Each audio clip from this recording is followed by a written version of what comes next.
અમારા તમામ દર્શકોના હૃદયમાં બિરાજિત એવા ઈશ્વરીય તત્વને અક્ષય મીઠાણીના હૃદયથી. મિત્રો, ઘણા બધા લોકો મને પૂછે કે ભાગવત ગીતા શું છે, ત્યારે મેં જે વાંચેલું છે, મેં જે સમજેલું છે અને મેં જે મહાપુરુષો પાસેથી સાંભળેલું છે એના સાર રૂપે કહું તો ગીતા છે ને તમને તમારા ક્ષેત્રમાં ખીલવે છે, તમારા ક્ષેત્રમાં શ્રેષ્ઠ બનાવે એટલે ભાગવત ગીતા. પણ રામાયણ છે ને એ માણસને જીવતા શીખવાડે અને ભાગવત ગીતા છે ને માણસને મરતા શીખવાડે. પણ આપણી તકલીફ એ છે કે આપણને શ્રેષ્ઠ જીવતા પણ નથી આવડતું અને મરતા પણ નથી આવડતું. અને મરવું તો કોને ગમતું હોય એ તો વિચાર કરો. ભાગવતજીની અંદર બે લોકોને પોતાના મૃત્યુ પહેલા સંકેત મળી જાય છે કે મરવાના છે. એક કંસને, કે એને ખબર હતી કે દેવકીનું 8મું સંતાન છે એને મારવાનું છે અને કેટલા ધમ પછાડા કરે છતાં બચી શક્યો ખરો? નહીં. અને એક રાજા પરીક્ષિતને ખબર હતી કે પોતાનું મૃત્યુ છે, તો મૃત્યુને સુધારવું કેવી રીતે એ ગીતા શીખવાડે છે. ઘણા યંગસ્ટરો આપણી સાથે દલીલ કરતા હોય, અત્યારના યુવાનો ઝેનઝીના જુવાનિયાઓ દલીલ કરતા હોય કે અમારે થોડુંક સંન્યાસી થવું છે, અમારે થોડુંક સંત થવું છે, તમારે ગીતાના પાઠ કરવા જોઈએ, કે અમારે ભાગવત ગીતા વાંચવી જોઈએ. પણ ગીતા એના માટે છે પણ થોડી. ગીતા તો તમને તમારા ક્ષેત્રમાં શ્રેષ્ઠ બનાવે છે.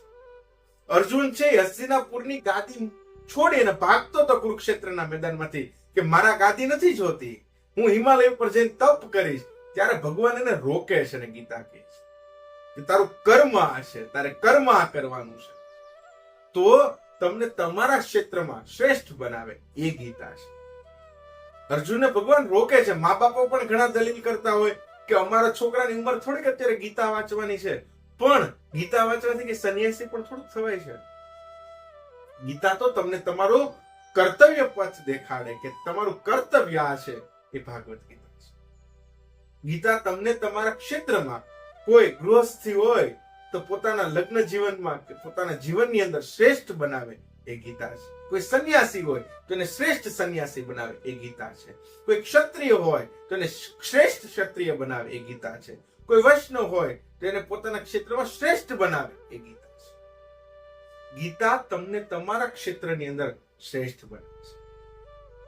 પણ ઘણા લોકો આપણે દલીલ કરતા હોય કે મહાભારત ઘરમાં ન રખાય તો ઘરમાં મહાભારત થાય. તો વેદ વ્યાસે શું તમારા ઘરમાં મહાભારત થાય એ માટે મહાભારત લખી છે?